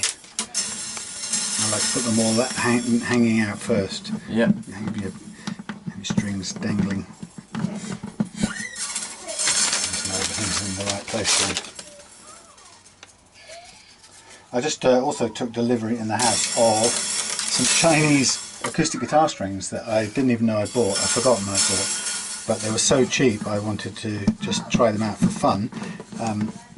And see how bad they could possibly be for, I think, I don't know, like 50p or something for a set, or something really stupid. That's very cheap for a set of strings these days. I remember when they used to be £5 a packet, now they're closer to 10. Really? Well, Yeah, quality, seven and 8 quid a packet for things like Ernie balls, or these ones are a bit more, these are phosphor. Wow. Okay, so, Velcro. Just push and they're away. Velcro, can't live without it. So, do you want to can I just tuck my hand up under there? Sure you can. Yeah, I'm just gonna... Yeah, don't trust me, but... No, I do trust you. It's just like... It's nice to... Like, yeah, because what you've done is exactly the same as what I would do, but you've done it from the top without actually having to stick your hand in that uncomfortable hole. Which is good. Yeah. I like it. I like learning new things. Yeah. So, we have some nice new string, and we're going to go... There's so much of it. We need the cutlery thing, which is an orange handled, rubber handled thing. Yeah, that's the one. So I'm going to pull all the way forward to full length, then I'm going to pull back a fret and a finger, and then I'm going to start winding on and just hold on tight and go over the loose string first time round. As it comes around the second time, yoik that upwards and press the held string below the loose string until it drops into place. We get 2 coils on the what's it, and Nice. and it's a sort of a locking, Yeah. self-locking thing theoretically. And cut it off because you're never going to need that spare bit again. And then it's about an hour's string stretching, which is really tiring. I bought a plastic thing to do it with called a string stretcher. Yeah. Which would Does look. it just hang weights from it or something? No, it's kind of like it kinks a string and you run along, and it's quite good. It's quite a nice design, but it doesn't give you any tactile feedback. Yeah. So I ended up breaking more strings using that than I do I'm now. just doing it by feeling it. Yeah, and I still occasionally break a string top E, because getting the slack out is pretty hard going. Something that might be worth a bit of fun is they have things for telling how much pulling pressure you're putting on something, don't they? Like where it's like the same as you have for baggage weighing. So you could attach that to a string and then pull on it to see how much actual tension you're putting on a string to feel what it feels like. Convert that to an actual weight and then hang your strings. And then stretch your strings from top to bottom. Don't even have any slack around your post. Yeah. And then you'd have like perfectly stretched strings every time. That would be quite good. Pre-stretching, have whole racks and cabinets. Pre-stretched string. With special resell them. Resell them on. With special tone wood for men wafting around inside. So the strings smelt like tone wood when you got them out of the cupboard. Yeah, that's right. And you could sell them to people in tall, thin Kiln dried. Kiln dried. Pre-stretched. Pre-stretched tone wood strings. Yeah. They sound like they'd sell like buckets. Sold by the 200 metre. Imagine selling your strings by no, because you have to put the ball end on. But that's a silly innovation, isn't it? What, the ball end? Who needs a ball end when you've got a Floyd Rose? Yeah. Just sell it by the mile. Just cutting chunks of string out. I'll have a mile of E. To be fair, I'm such a chicken that I've only restrung that Ibanez once. And that was because it's too far into the... Well, actually, it went so easily, and I was so worried about doing it. Sure you got something wrong? Can't have possibly been that easy, but it all worked perfectly first time. And that's almost annoying when something works perfectly first time, because I didn't really learn anything. And, we can arrange it. Everything happened in the way that I expected it to happen. It was like, undo these things. The only thing that I didn't do, probably, was set the tuner things back into the centre, which that's annoying. Told about afterwards. That. Yeah. But it's so solid, it hardly goes out of tune at all. Yeah. Right. Well, the amazing thing about the Floyd Rose, I suppose, is that before you do it for the first time, you're so full of myths and scary horror stories. I mean, what is complicated is getting it balanced right for the amount of backwards and forwards, because it's fine forwards. The joy of this is the section of stuff on the back of the guitar. Yeah. And instead of just having 3 springs and different screws, it's got a turny thumb wheel that allows you to set the height of the tremolo, which is... You'll have to show me one when you're apart. Well, I took 9s off of it and I put 9s back on it again, and it went, and I used a battery to support it at the back so it didn't drop down too far. Put the strings on it, stretched them all in, tightened it all up, pulled the battery out, pushed the tremolo forward, pulled the battery out, tuned it back up again, and it didn't need any adjustment at all. Wow. I was like, wow. Yeah, providing you're sticking to the same gauge of strings, you should revert to what it was. But I mean, one of the things that can be really difficult on a Floyd Rose is setting a fixed range of upward movement. Yeah. Downward, full whack, that's fine. But choosing you're going to go a tone and a half on G, tone on B, and semitone on E, which is a sort of, I think, a kind of standard amount. Okay, I've got a broken string here, haven't I? Which is a standard amount. Some pliers? Yeah, I've got some thin nose ones. That'd be good. Thanks. Yeah, it can be quite difficult to set that, and it's quite bamboozling actually how you do it. And I mean, one of the things that everyone thinks is really difficult with a Floyd Rose, but actually is much easier than you think, is getting it to stabilise in tune. Yeah. Right, and that just takes time. Yeah, you just keep working from. You need a reference guitar to work off, and you just keep going up until it stabilises itself. There isn't any. Some people try and go over on the top ease, but there's no secret. You just keep tuning it. You keep tuning it until it stabilises where it wants to be. Yeah. But then the bit about how do you choose the range of upward movement, rather than just having it random.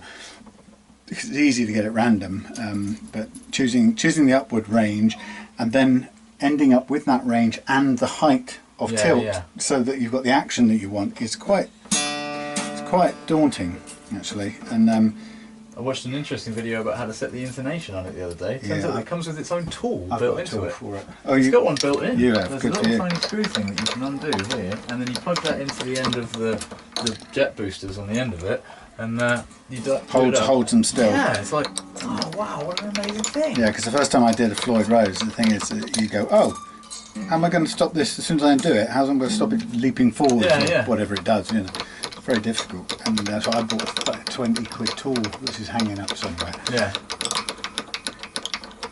I don't know where it's gone now. Probably hang up somewhere. Yeah. It's probably in amongst all the other tools. On a shelf somewhere. But anyway, it's a little sprung tool thing. Right. That clamps the thing and allows you to make the adjustment. It doesn't allow the string to come flying backwards down the track. Yeah. It's but nobody says that to you when you start doing it. These are nice bronze. I love them. Bronze really love things. They give a slight, I don't know, it always seems like a slightly warmer, woodier kind of tone to the brightness of the... He's been sniffing tone wood. Hell yeah. But that's it, isn't it? It all comes down to how you feel about something at the end of the day.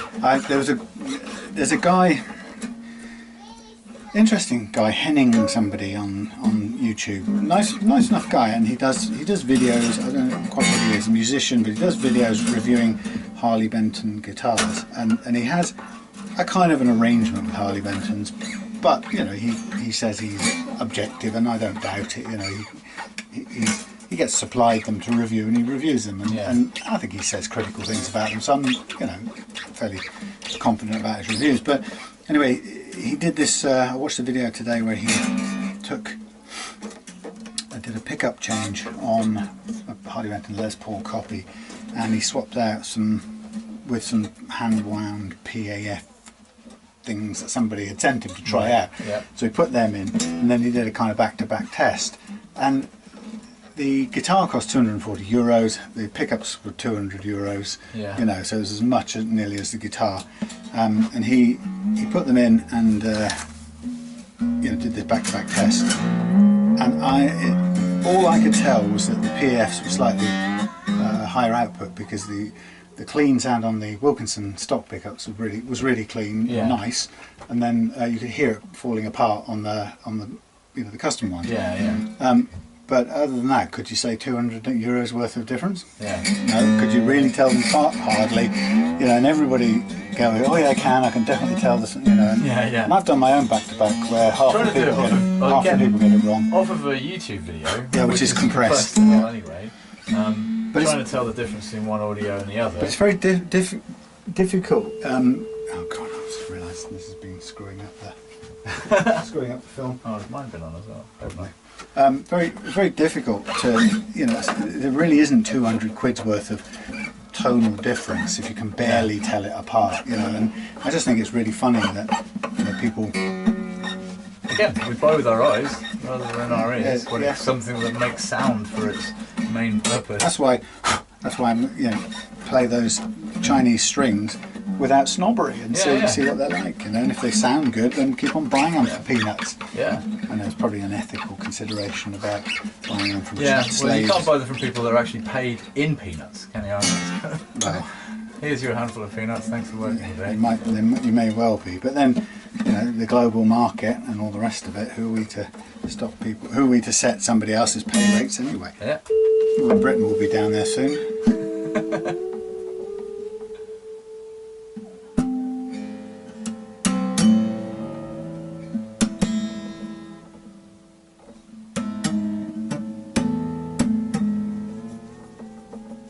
just cheating.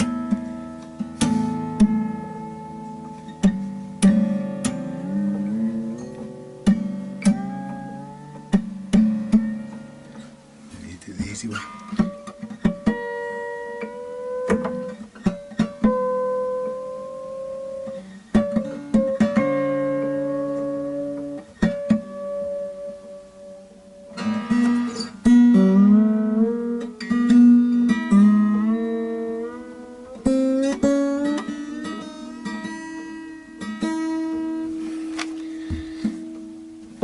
You're desperate to play it, but you're not going to get a chance. Go back to stretching it. Not so bad on acoustics. They tend to have, I find they have less stretch in them for some reason than electrics, but 2 or 3 of these does it usually. But Yeah. try and get every bit of it where possible. If I break a top E now, I'll replace it with one of the Chinese ones for you. Yeah. Because it's not like I'll just look away. Yeah, you won't know the difference. Yeah. Back-to-back test. Yeah.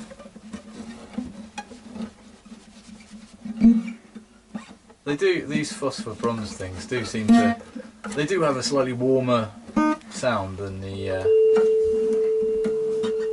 other ones. But again, it's just, mostly I wanted the bronze looking strings to sit on a mahogany guitar. Yeah, it looks nice. It's a colour thing rather than an audio thing.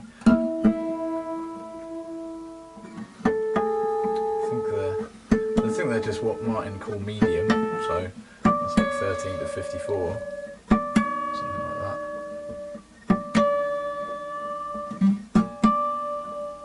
And it just seems to work really well with the scale length of this guitar. I love the sound.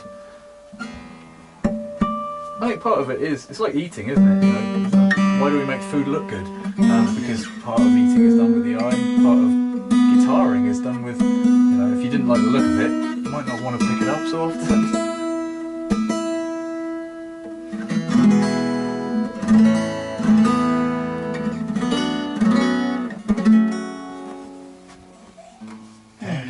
Voila. I'm just going to get this stand over here. And your little pickup over here.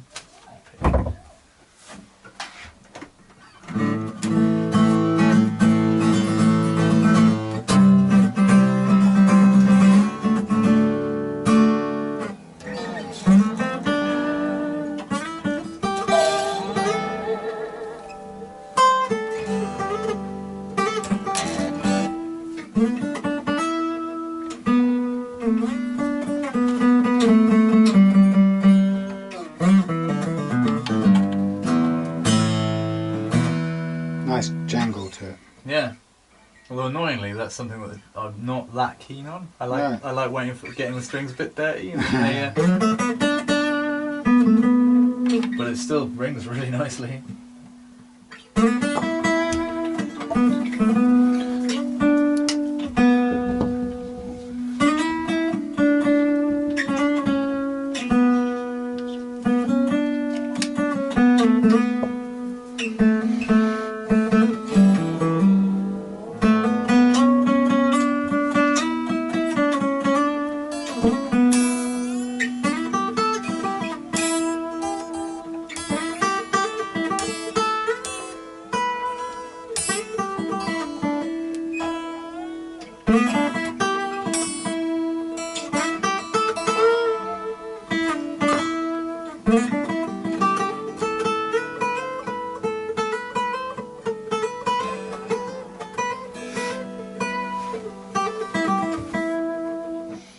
Yep.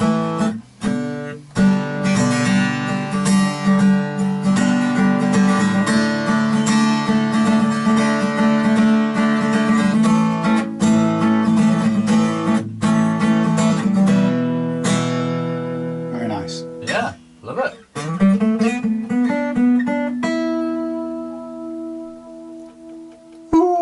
That's got to be an E. Tell me that's not an E. Yes! It's the sweet spot. Okay, Traffic. So that thing. Okay, so you know, right, a couple of observations I have. First of all, is its backward range is higher than normal, so it goes a tone here, which normally would be, the standard range would be a semitone on the E, a tone on the B, and a tone and a half on the G, right? But for some reason they go differently, but so on the E you've got over that in fact.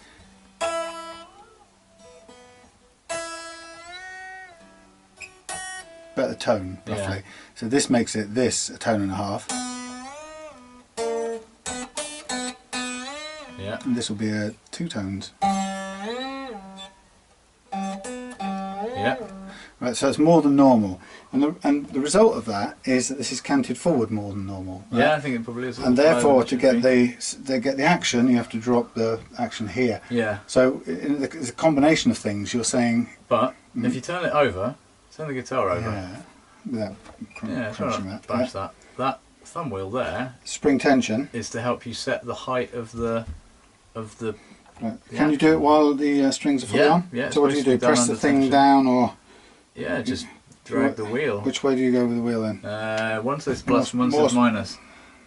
Okay, so kind of. All right, minus. So up, we'll then pull it back further, closer. Just wangle it through. Yeah. And it should just lower that. You're probably increasing the tension across it by doing that. Let's just keep going for a minute. If it breaks. Have an experiment. Yeah, we've got spare strings.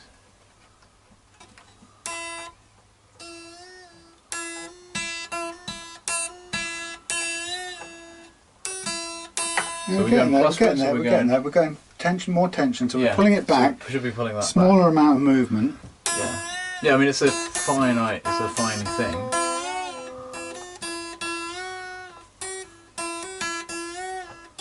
Still getting a whole tone out of it rather than semi-tone, but let's see. It's got a visual guide in the middle as well, I guess. Yeah, you can put a little sticky tape. Yeah. Right, we're getting between now. What I'm going to do is slack these off a little bit. I'm not going to make a massive amount of difference, just going to try and reduce the tension a little bit since we're cranking it up.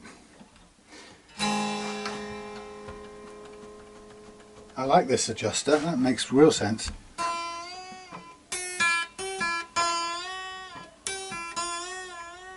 mean, the truth is you really read it, technically I suppose you should read it when it hits the deck.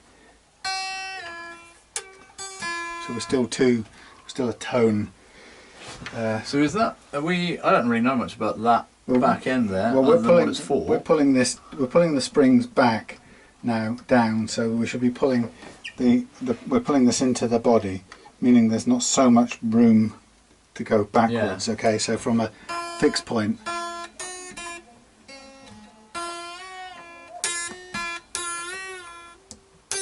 Right, we're not a tone now, we're about 3/4 of a tone. Right.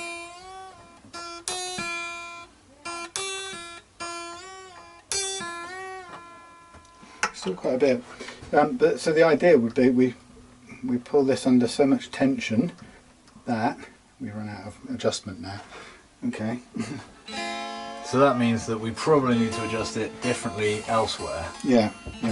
Which will be the major springs at the back. So.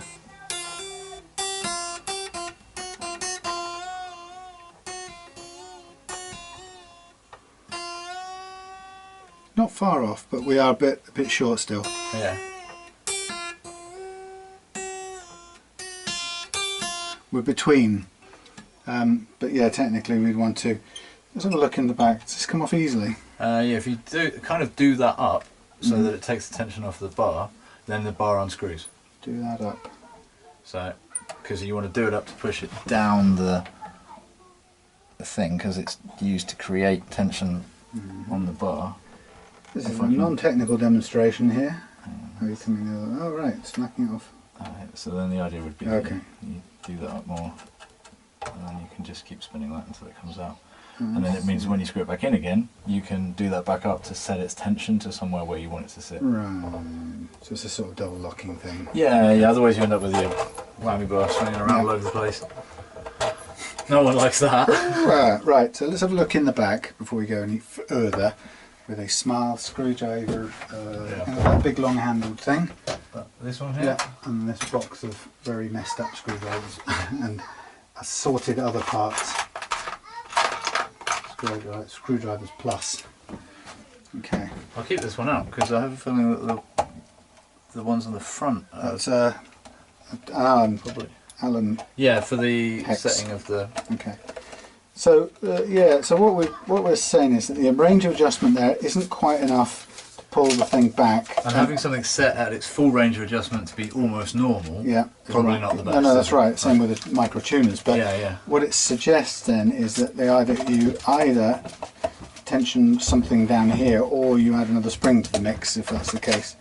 So we've got. Yeah, I think we can probably tighten up the springs in a more heavy-handed way rather than. I'm not sure you can. No.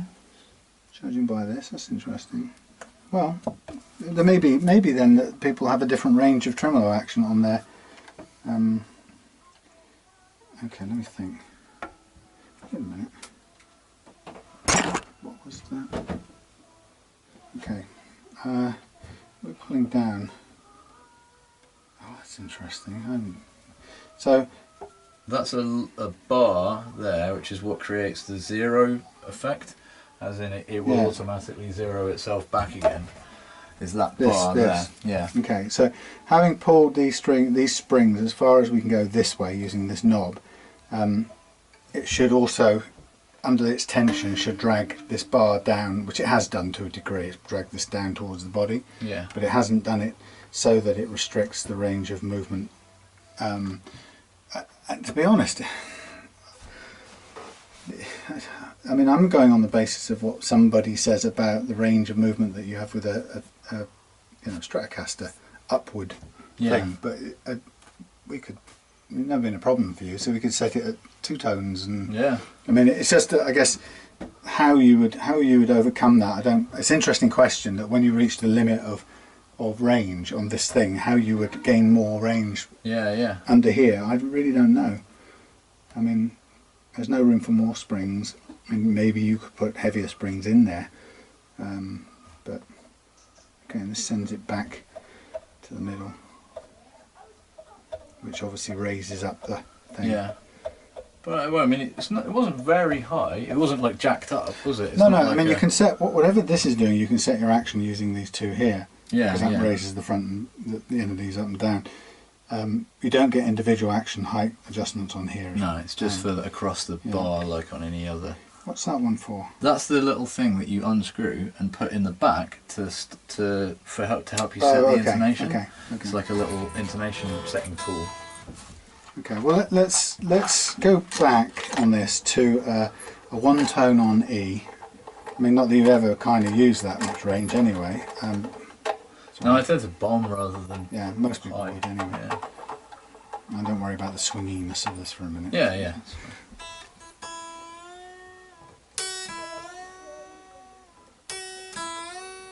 That's about a tone. Yeah. And we just randomly brought Yeah, it back that's in again on the other side. that's randomly fine actually. Okay, so we call that our tone back, which is fine. The only other thing now is the height of the thing.